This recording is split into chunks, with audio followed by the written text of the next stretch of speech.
We began last week with my sharing from a book that I kind of stumbled on, and I always love when I wind up stumbling on a book and then wondering, how did I not know about this sooner? And it's not like this book was just written.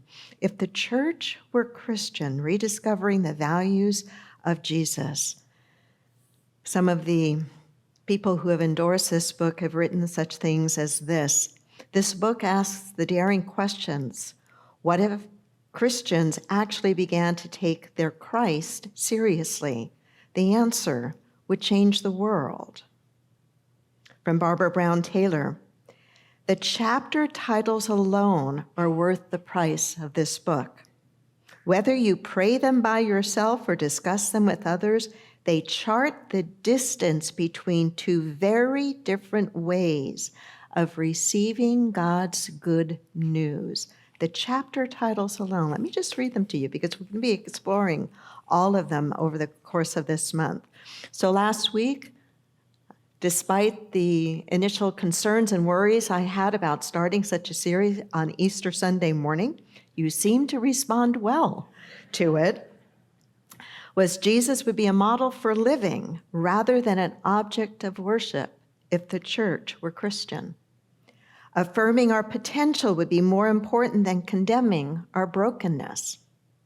Reconciliation would be valued over judgment. Gracious behavior would be more important than right belief. Inviting questions would be valued more than supplying answers. Encouraging personal exploration would be more important than communal conformity. Meeting needs would be more important than maintaining institutions. Peace would be more important than power. It would care more about love and less about sex. This life would be more important than the afterlife. Can you see why Philip Gulley has gotten himself in trouble with the Quaker authorities? I can, which makes me appreciate and respect him even more. I've not met him. Perhaps one day I will. I hope that you consider purchasing the book and reading it for yourself, because you'll only get my ideas and some of the things I add to some of the content. So I really encourage you to pick up a copy of it. So if the church were more Christian, and let's first dispel with, or at least try to set aside any feelings that we have around the word church and the word Christian. They can be particularly charged right now. In fact, I've been in some deep conversations and meetings, day-long meetings that our Unity Worldwide Ministry leadership and ministers have been having over the identity of Unity as a teaching and a movement, because we have two organizations in Unity. We have Unity Worldwide Ministries, which is the ministers and the centers and the churches, and we have Unity World Headquarters, which is the overarching portion of Unity. It includes our publications. It includes Silent Unity, our 24-hour prayer ministry. It is really the movement of Unity itself. It's much larger, much broader, and much more open. And part of what's going on in Unity is because so many of our Unity ministries are autonomous, as is this one. That's both a blessing and a challenge in that there can be great variety of expression in how we present what we understand the teachings of Unity to be. And so in our Unity Center, we are probably at the very edge of being leaders in a progressive, more inclusive, more practical, more universal way of looking at unity than, say, a Unity church somewhere else in the country that might be sound much more like the church you came out of, but a little more positive. Does that make sense?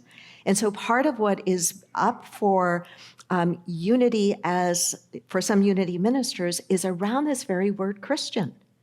Are we Christian or are we not? And especially when we feel into and pay attention to what's going on in our country now around Christian nationalism. As I shared with you last week, it is of great concern to me. Not the teachings of Jesus, which to me are the same essential spiritual principles as the Buddha taught, as others have taught. So it's not the teaching, but it's what is being said in the guise of the teaching, what is being attributed to him that seems to really be dividing us in a most alarming sort of way.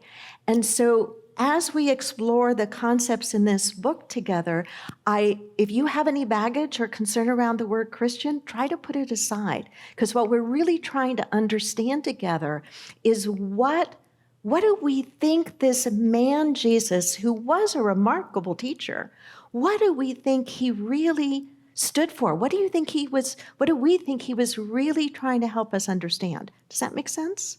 Does that make sense? And that's why I think Gully's way of beginning by saying that we would be more about looking at him as a model for living than as something to worship was such an important starting point, because it's a lot easier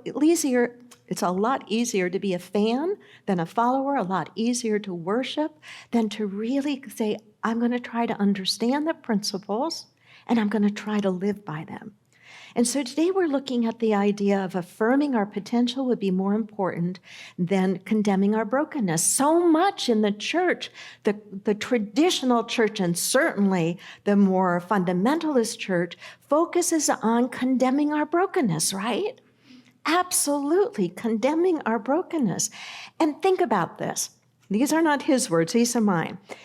People can be controlled much more effectively if you're told that you are broken, if you are told that you are flawed from the get-go, and then, by the way, we have the only way to get out of that. And that's by accepting this man, Jesus, as your personal Lord and Savior. So we tell you, we scare you to death, we tell you that you're flawed, we tell you that you're broken. We tell you that you're going to go to hell unless you accept our answer, which is the only answer that's going to guarantee that you won't go to hell. That's a pretty nice gig if you can get it. I mean, stop and think about it for a moment, right? I mean, I'm sure you have stopped and thought about it. That's a powerful way to control people. Where does it come from? It comes from this concept of original sin. And original sin is not a term you actually find in the Bible. Did you know that? It's not something you find in the Bible. Original sin is a concept coming out of Augustine. It's a concept, it's a possible church interpretation of an allegorical story in the book of Genesis called Adam and Eve.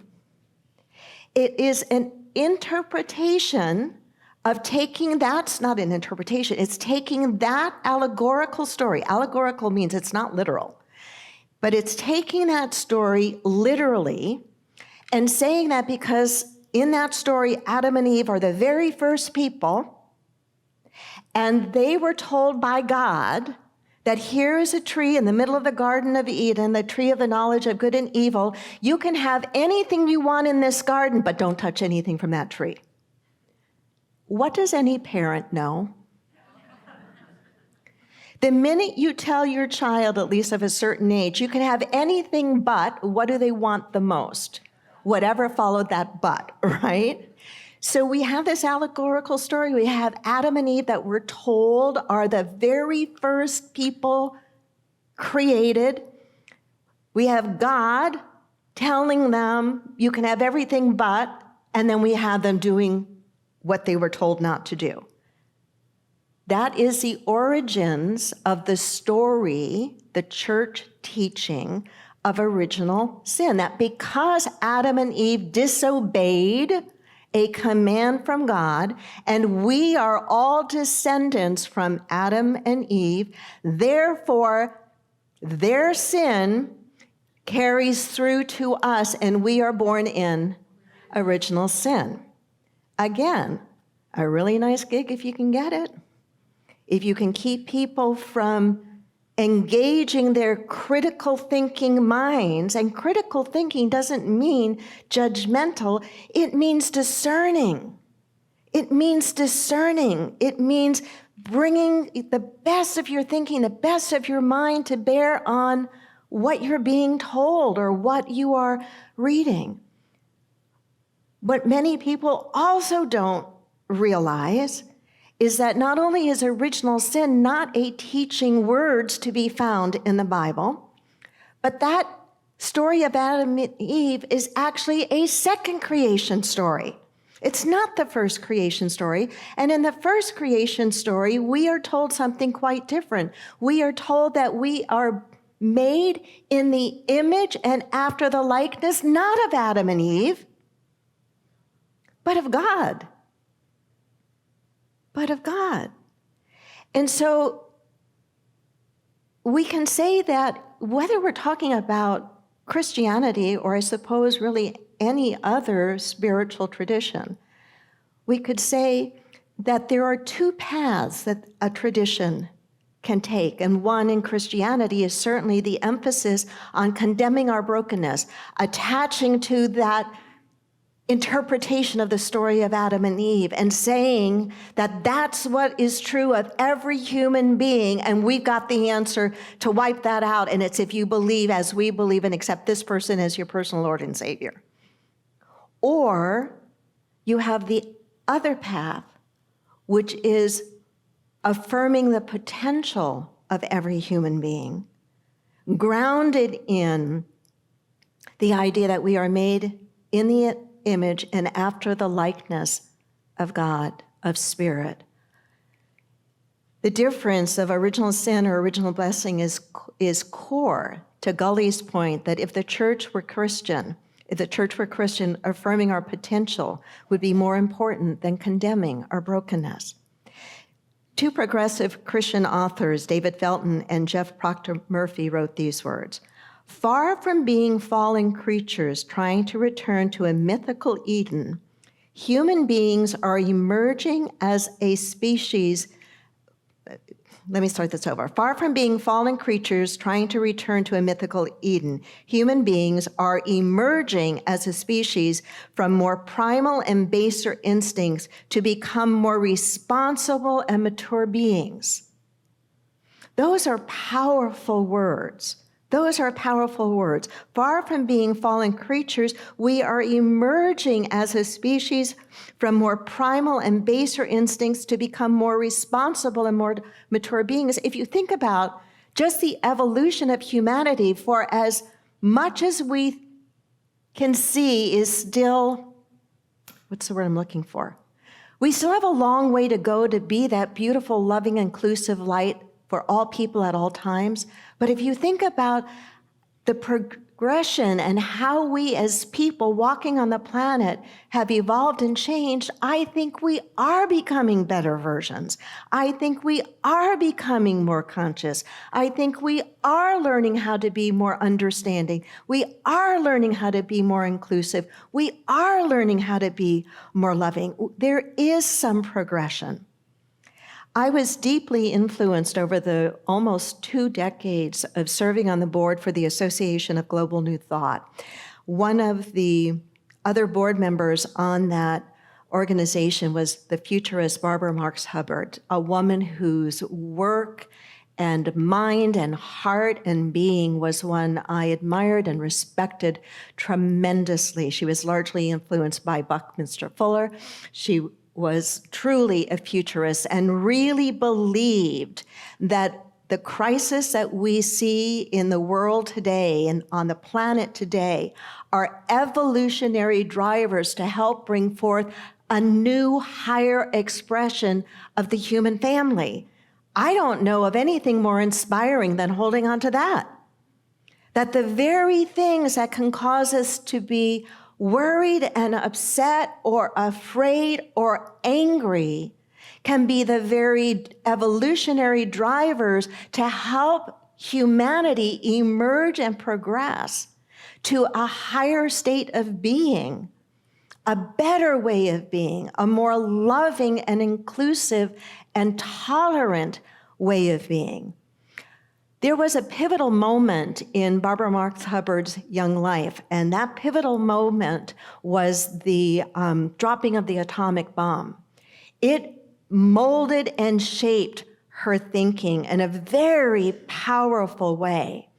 Her father was a very wealthy, very influential individual. I believe he was a toy maker or an owner of a huge toy company. And in 1952, Barbara's dad took her to see Eisenhower in the Oval Office. And this was shortly after, somewhat after the bombing, not shortly after, but after the bombing of Hiroshima. And this young woman said this, Barbara Marx Hubbard, to Eisenhower, "Mr. President, I have a question for you. What is the meaning of our new powers that is good?"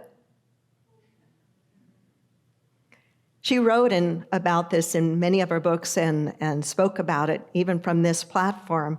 She said, he looked startled. He shook his head and he said, "I have no idea." And she thought to herself, we'd better find out. We'd better find out. And that became, it was an evolutionary driver for her. It became the quest for a vision for a future equal to our new power, became the driving force of her life. The driving force of her life. And so whenever she would meet people, she would ask them questions like, what do you think is the meaning of our new powers that is good? That is good. She took a year off of college and took a year off of college and spent some time in Paris. And she asked this question of everybody she met, including a young man she met at a Parisian cafe. And his name happened to be Earl Hubbard. She asked him the question she'd been asking everyone, the questions inspired by the dropping of the bomb. What do you think is the meaning of our new power that is good, and what do you think is your purpose? Can you imagine, just meeting somebody the first time? And that's the kind of woman she was until she passed. This young man had an immediate answer, and this builds into the affirming our potential rather than condemning our brokenness. This young man said to Barbara, he was an artist, "I'm seeking a new image of man, commensurate with our power to shape the future. When a culture loses its story, loses its self-image, it loses its greatness. The artist has to find a new story, and until it is expressed by artists, we won't be able to bring our culture to fruition." Barbara used to love to say, "And in that moment, I heard a voice say, 'You're gonna marry that guy.'" And indeed she did. Indeed she did. So the idea that he was talking about, that Barbara was talking about, that the idea from Genesis that we are created in the image and after the likeness of God affirms our potential, not our brokenness, affirms your potential, not your brokenness, my potential, not my brokenness. Gully wonders, he writes about this in the chapter, he wonders if some forms of religion could be classified as mental illness. You see why they wanted to frock him and why I want to bring him here. Wonders if some forms of religion could be classified as mental illness, given their power to distort mind and spirit. I remember a number of months ago sitting in that corner of the sanctuary in a circle where I sat and met some people who then were relatively new to our center. And one of the things I always like to ask about people when they come into the Unity Center, because I'm really curious, how did you wind up here? And why did you wind up here? And in that particular group, that particular sharing that day, there were 2 or 3, if I remember correctly, at least 2, maybe 3, individuals who shared about their experience, their very painful, and I would use the word traumatic experience in churches that they had been attending, churches that not only affirmed or condemned their brokenness, but did it in such a shaming and shunning way. The very kind of institution, if you will, that should stand for bringing us together and acknowledging our wholeness and helping us to move through any of the rough edges that we have, because we all have them, but the very kinds of institutions and organizations that ought to be bringing people together and lifting them up to do such harm. I think Gully is really onto something here, that to me is a form of abuse, In some of those environments, it is guilt that is the weapon of choice. He writes, guilt is your weapon of choice. Guilt for being born into sin, guilt for experiencing unavoidable human passions, guilt for not believing with sufficient zeal, guilt for questioning settled beliefs, guilt for doubting, guilt for minor lapses in proper conduct, guilt for not spreading the church's so-called gospel, guilt for enjoying unholy pleasures, guilt for marrying outside the church, then guilt for divorcing, guilt for skipping church, guilt for attending the wrong church, guilt for questioning church, and finally, when people muster up the courage to leave the church, guilt for doing so. That's an awful lot of guilt. No wonder why reasonable people, thinking people would think twice or three or four or five or many times before ever stepping knowingly into an environment called church again. It's why one of the reasons perhaps that people who do find their way into unity usually have heard about, whether it's our church or another unity church, have usually heard about it for over a year. We kept stats on this for a while, for over a year, and from at least 3 to 6 people before they came. Now, I know people are busy, but I've got to think that it's probably something maybe deeper than just busy. And maybe this experience of either some trauma in a spiritual community, or just the feeling of it's not practical, it doesn't make sense. I'm being asked to believe things that are really unbelievable, and all I want to do is understand what this God thing might be and maybe nurture myself spiritually and grow spiritually, but I don't want to be expected to believe things that are unbelievable or to ostracize certain groups of people or to believe that there's only one way to get to this relationship with the divine. Does that make sense? So no wonder why people are reluctant to come, reluctant. Shaming and shunning are poisonous to spiritual growth. It is my belief that any religion, I don't care what it is, any religion that shames and shuns, that uses guilt and fear, that those places, those theologies, that teaching will absolutely stunt true spiritual growth. Those tactics are used to get people to believe a certain way. Spiritual growth is about understanding principle and doing our very best to embody it. It's not saying I believe certain things. It's embodying those things. That's why it's so much harder. That's why it's so easy to say, I'm a believer. Well, yeah, okay, fine. But how does that influence the way you think? How does that influence the way you treat somebody that doesn't look like you? How does that influence the way you vote? How does that influence the way you relate to people of a different color or a different sexual orientation or a different nationality? Right? Right? I wrote in my notes, religions tell us who we are. The myths and the stories they pass on shape us morally and spiritually. And unfortunately, too often we accept stories without questioning them. Stories like Adam and Eve, which is an allegorical story. It is not a description of history. Gully suggests that a good first step in our movement toward healthy religions begins when we say, enough is enough. Enough guilt, enough rejection, enough fear, enough assuming the worst about humanity. Why would we choose to assume the worst? Why would we choose to assume the worst? And what would happen if we chose to assume the best about ourselves and about one another? Gully also suggests that if the church were more Christian, reconciliation would be valued over judgment.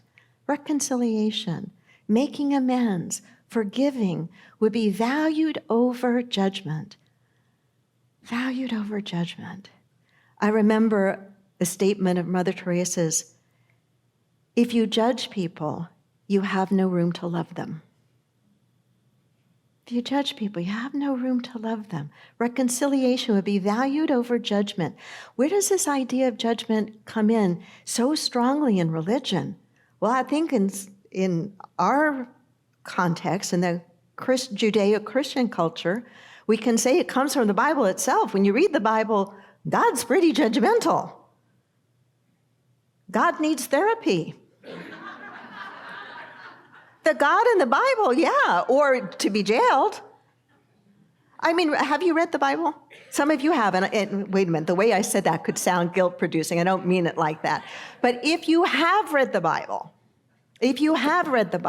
for yourself, not what I tell you it says, not what some other minister, or rabbi, or somebody told you, but have you read it? If you have read it, you will maybe draw the same conclusion I have about this portrayal of God. It is man's projection of trying to understand a concept and trying to make sense of the world that man lived in at the time, of why things happen, why the world operates, why nature operates the way it does, how to protect oneself, all of that. And when you can't answer those questions in your own mind, you go, well, maybe God or this being or something is doing these things. And so some of this strong tendency in religion to be so judgmental, I think, comes out of the very way we look at the God, especially the God of the Old Testament.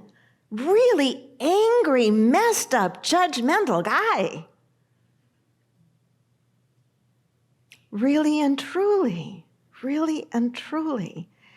And so you have a religion, a teaching kind of coming up and out of that, and a belief, because it's written in the Bible, that, well, the way that you appease this angry, judgmental God is by sacrifices.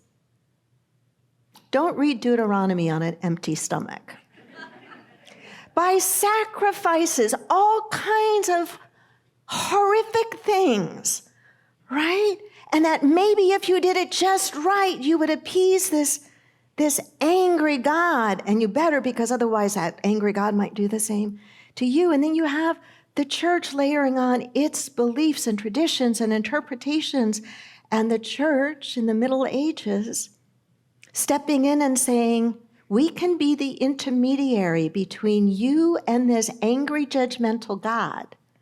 We can dole out forgiveness on your behalf for a price. The sale of indulgences. The sale of indulgences. One of the points, and I'll be ending here, one of the points that Gully makes in this part of the chapter, in this part of the book, is that true reconciliation, true forgiveness is hard. True forgiveness is hard. And that he talks about the idea of a vertical relationship with God or a horizontal relationship. And I'd never heard or read that idea before. I want to read it a little bit more to you as I wrap this up. It is, I have learned, this is Gully, it is, I have learned, far easier to ask forgiveness of a God we can't see than from a person we can see. Just sit with that for a moment. Because talking about, go to church or ask God to help you forgive. He says, I have learned it is far easier to ask forgiveness of a God we can't see than from a person we can see. Perhaps this is why many religions are vertical in nature, focused on pleasing and placating God. Remember the God that you'll meet if you read the Old Testament. Perhaps this is why many religions are vertical in nature, focused on pleasing and placating God. That orientation has usually entailed sacrifice, the notion of giving God something, our time, our attention, our praise, our skill, our money, and in extreme instances, our children, our virgins, an animal, our lives, or someone else's life. That's all in the Old Testament. But early in his public ministry, Jesus articulated a different understanding of sacrifice, the surrender of pride, the surrender of ego, the surrender of the privilege of being right, the surrender of everything that keeps us estranged from others so we can be reconciled. And he goes on with this idea that, yes, we can approach spirit with a sense of verticality, meaning a sense of going within and a sense of opening up to the transcendent of God.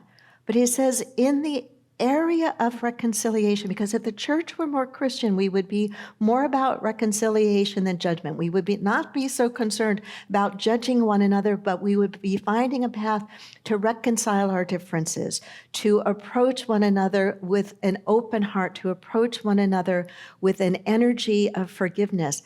And that means reaching out to the other, not just doing it here, but reaching out. And I can't help but think of the power in the teaching of some of the principles in recovery, of the 12 steps. And in some ways, those 12 steps, when it comes to reconciliation, when it comes to forgiveness, are far more powerful than what is often done in religion and in church itself. That deserves an amen.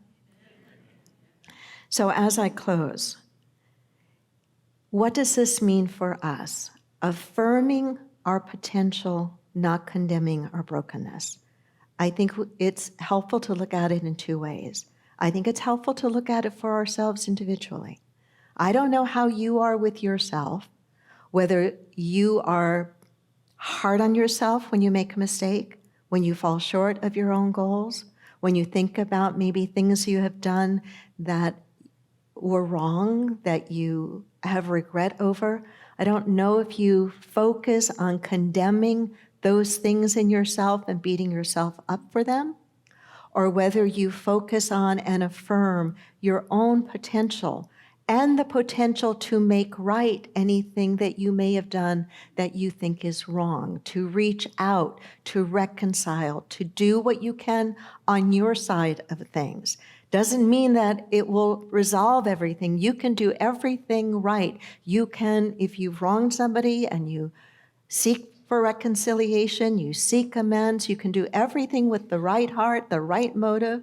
And sometimes it works perfectly and sometimes it doesn't, but it's about doing what you can on your side of it.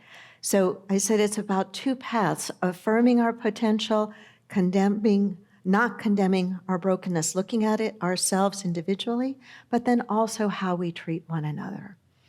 Can we hold ourselves to the high bar of affirming the potentials of those that we see, rather than condemning and shaming and thinking about where the other is falling short? I hope that we can. Namaste.